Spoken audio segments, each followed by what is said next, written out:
সাইনং টুম union, নন্দ্রগঞ্জ union, ১ নং কোরআন union নেতৃবৃন্দ, যুবদল, ছাত্রদল সহ সকল অঙ্গ সহযোগী সংগঠনের নেতৃবৃন্দ সবাইকে জানাচ্ছি সরকারি শুভেচ্ছা এবং অভিনন্দন। আপনারা জানেন এই বাড়িয়ার বাজারকে সুশৃঙ্খল রাখার জন্য, শান্তিপূর্ণ জনপদে পরিণত করার জন্য বিএনপি, যুবদল, ছাত্রদল সহ এই বাড়িয়ার হাট আওয়ামী বাকশালীরা 15 বছর জুলুমের রাজত্ব খেয়েছে।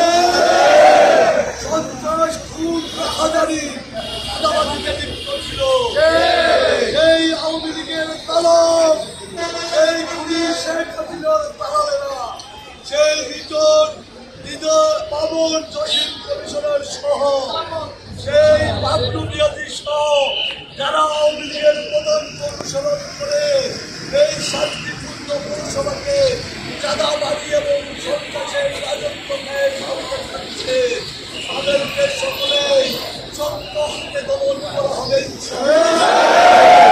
এই বাজারে ওই চাঁদাবাজদের কোনো ঠাঁই নয়।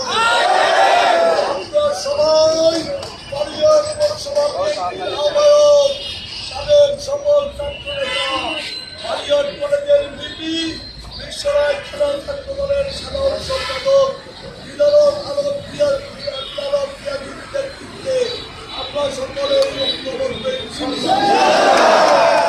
আজকে যে সন্ত্রাসীরা আমার আইনের উপর হামলা করেছে, তাদের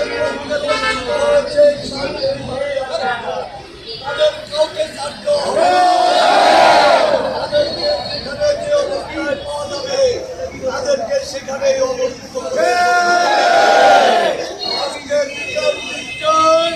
এখানে প্রতিবাদ সভার আয়োজন করা হয়েছে। সবাইকে কিছু পয়েন্টে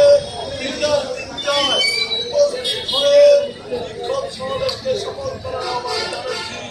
আজকে আপনারা যারা সহযোগিতা করেছেন, এখানে উপস্থিত হয়েছেন, পক্ষ থেকে কৃতজ্ঞতা মোবারকবাদ জানাচ্ছি। বাংলাদেশ জিন্দাবাদ, বেগম খালেদা জিয়া জিন্দাবাদ, তারেক রহমান জিন্দাবাদ।